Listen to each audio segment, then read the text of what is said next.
কি হবে যদি আবার দেখা হয়ে যায়? তারপর আবার ঠাকুরের খেলাধুলো নিয়ে রচনা লিখবি।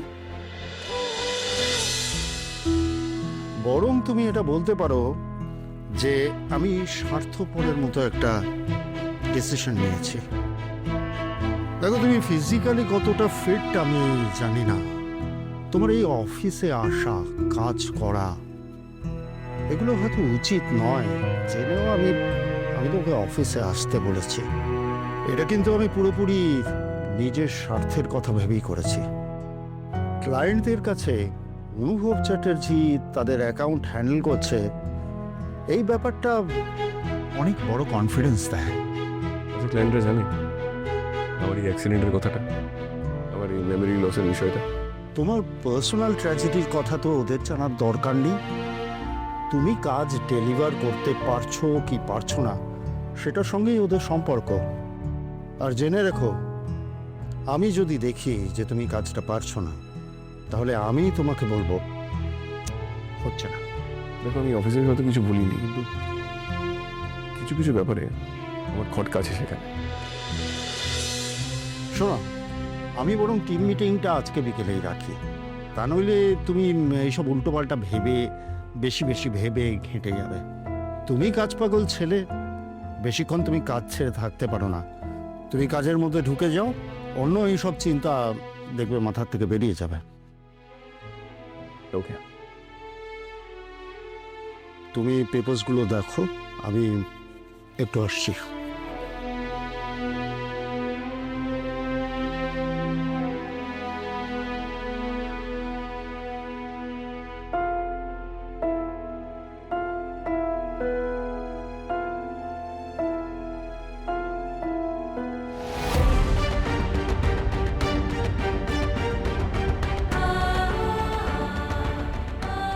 বেশি বেশি আর কি ভাববো, একটু ভাবলেই তো মাথা গুলিয়ে যাচ্ছে। আজও আমি এটাকে দেখলাম, গোটা শহরে এত হাজার রাস্তা, তো আমাদের এই রাস্তা দিয়ে আসতে হলো। আচ্ছা, আমি ছবিটা ডিলিট করতে পারছি না কেন? না মনের মধ্যে থেকে, না এখান থেকে, কোথা থেকেই আমি ওকে সরাতে পারছি না। আমার সামনে এক সপ্তাহের ওপরও আসেনি, তা প্রতিদিন কেন আমি ওর কথা ভাবছি?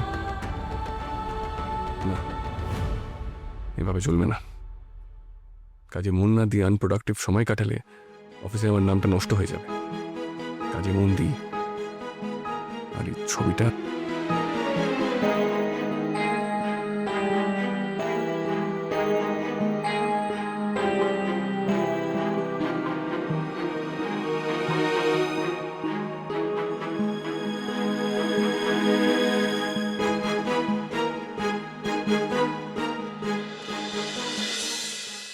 দেখ রাজবন্তী, দু নৌকায় পা দিয়ে না খানিকক্ষণ ব্যালেন্স মেনটেন করে রিল টিল বানানো যায়। বেশি দূর না যাওয়া যায় না, কারণ খানিক পরেই পড়ে যাওয়ার চান্স অনেক বেশি। তুই কি বলতে চাইছিস সোজা করে বলতো? আমি গ্রামের মেয়ে, এত কথা আমি বুঝতে পারি না। আরে আমি তো এটাই বলছি যে তুই গ্রামের মেয়ে, এটা তোর ইউএসপি, দুর্বলতা নয়। এই শহরের ক্যাচালে ঘেটে গিয়ে তুই তোর মুখ্যম কথাটাই ভুলে যাচ্ছিস। তোকে সারা জীবন লড়াই করে যেতে হবে লাজবন্তী, এটা তুই মাথায় গেঁথে নে। তুই ভুলে যাচ্ছিস কেন সেই কথাটা? কখনো তুই জান লড়িয়ে পড়ছিস, ডাক্তারিটাকে পাখির চোখ করে এগোচ্ছিস, ক্লাসে হাইয়েস্ট নাম্বার পাচ্ছিস, আবার কিছুদিন পর পর চারটে ফালতু জিনিসে মাথা গলিয়ে ফেলছিস। তোর জীবনের উদ্দেশ্যটা কি সেটা তুই অন্যমনস্ক হয়ে ভুলে যাচ্ছিস। আবার তুই একটা ডিপ্রেশন সাইকেলে ঢুকে পড়ছিস। তুই কি বুঝতে পারছিস এতে তোর সময়, এনার্জি দুটোই নষ্ট হচ্ছে? তুই তোর গোলটা থেকে সরে যাচ্ছিস। আমি জানি না লাজবন্তী তুই কি নিয়ে ঘেটে আছিস, কিন্তু যাই হয়ে যা, লাজবন্তী বিশ্বাস ক্লাসে কেন অমনোযোগী হবে? দেখ, ক্লাসের পড়াটা তুই মন দিয়ে শোন, এরকম হঠাৎ হঠাৎ আনমনা হয়ে যাস না। তুই ভাবছিস যে তুই একসাথে সব কিছু পারিস, কিন্তু এটা হয় না। এইভাবে চিরকাল চলা যায় না। তোর এখন জীবনে পড়াশোনাটাই প্রায়োরিটি হওয়া উচিত। কিরে, আমি যে এত কিছু বলছি, তুই কি আদৌ কিছু শুনছিস? শুনছি তো। দেখ, নিজের সব সমস্যা না সবসময় নিজে নিজে বা বন্ধুদের ভোকাল টনিকে সারে না। কখনো কখনো কাউন্সিলিংয়ের দরকার পড়ে। আর শান্তনু স্যার পরের সেশনে আমাদেরকে সাইকো অ্যানালাইসিস পড়াবে। আর উনি পার্সোনালিও স্টুডেন্টদের সঙ্গে বসে। তুই ওনার কাছে বসবি কিনা একবার ভেবে দেখবি নাকি? আমি শুনেছি উনি নাকি স্টুডেন্টদের খুব ভালো কাউন্সেলিং করে। আজ কলেজে আসার সময় ওই লোকটার সাথে দেখা হয়ে গেল। লোকটাকে অনুভবদা? তোর অনুভবদার সঙ্গে দেখা হলো? তো তারপর কি হলো? অনুভবদা তোর সঙ্গে কি আবার খারাপ বিহেভ করলো, অপমান করলো? না, কথা হয়নি। একটা সিগন্যালে আমার অটোটা গিয়ে ওর গাড়ির পাশেই দাঁড়ালো। তখন থেকে আমার মনটা কেমন কেমন করছিল, আর আমিও দেখে ফেললাম ওকে। দেখলাম ওর বউ গাড়ি চালাচ্ছে আর ও এদিকে বসে। তারপরে কি খেলা বলতো? কি দরকার ছিল কলেজে আসার পথে ওর সঙ্গে দেখা করা? ওসব ছাড়, অনুভবদা তোকে দেখেছে, অ্যাকনলেজ করেছে? হ্যাঁ, দেখেছে। দেখেই কেমন থমকে গেল। সিগন্যাল ছাড়তেই ওর বউ গাড়ি চালিয়ে দিল, হুশ করে বেরিয়ে গেল। তারপর তুই বেহুশের মতো ইনসিডেন্টটা নিয়ে বেশি ভেবে ভেবে ক্লাসে বকা খেয়ে গেলি। আমি ভাবছিলাম ওকে অফিস যেতে শুরু করেছে, ওর বউ গাড়ি করে নিয়ে যায় ওকে। অফিসের জামা কাপড় পরেছিল দেখলাম, ওটা ওর অফিসে যাওয়ার পথ। আচ্ছা বিশ্ব, কি হবে যদি আবার দেখা হয়ে যায়? তারপর আবার ঠাকুরের খেলাধুলো নিয়ে রচনা লিখবি।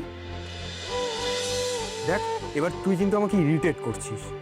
আরে তোরা দুজনেই সাউথ কলকাতায় থাকিস, আর অফিস টাইম কলেজ টাইম দুটোই মোটামুটি এক। আর রাস্তা তো সবার, যে কোনো সময় যে কোনো মানুষের সাথে দেখা হয়ে যেতে পারে, আর হবেও। কিন্তু সেটাকে তো মেনে নিয়ে এগিয়ে যেতে হবে, তাই না? লাজবন্তী, তোকে মেন্টাল ডিলেমাগুলো থেকে কিন্তু বেরোতেই হবে। ওকে দেখলেই আমার মাথাটা কেমন যেন গুলিয়ে যায়। লাজবন্তী, তোর জীবনটা এত সহজ নয়। অলরেডি তোর একটা ঝামেলা আছে। তোর বর এক পিস যন্ত্র, সেই ফ্রন্টে ভয়ানক একটা ঝামেলা আছে। সেই বিয়ে থেকে তোকে একসময় বেরিয়ে আসতেই হবে, সেটা তুই খুব ভালো করেই জানিস লাজবন্তী। সেই লড়াইটা বিরাট লড়াই, বিশেষ করে তুই যে ব্যাকগ্রাউন্ড থেকে আসছিস সেটা তোর জন্য আরও বেশি ডিফিকাল্ট। এর মধ্যে এই ফ্যাকড়ার মধ্যে ঢুকে নিজের মেন্টাল ব্যালেন্স নষ্ট করে তুই নিজের ক্ষতি করতে পারিস না। এই জটিল মনস্তত্ত্বের প্যাচে পড়ে তুই কেন নিজের রেজাল্ট খারাপ করবি? ওই যে নীলাব্জ, ও মুখিয়ে আছে, ও মুখিয়ে আছে তোকে ইনসাল্ট করবে বলে, আর তুই এটা হতে দিবি না। ব্যাস, প্লিজ এই অ্যাডভাইসটা তুই নে। অনুভবদাকে দেখে তোর মন খারাপ হয়েছে সেটা আমি বুঝতে পেরেছি, কিন্তু সেটাও কি ঠিক বল?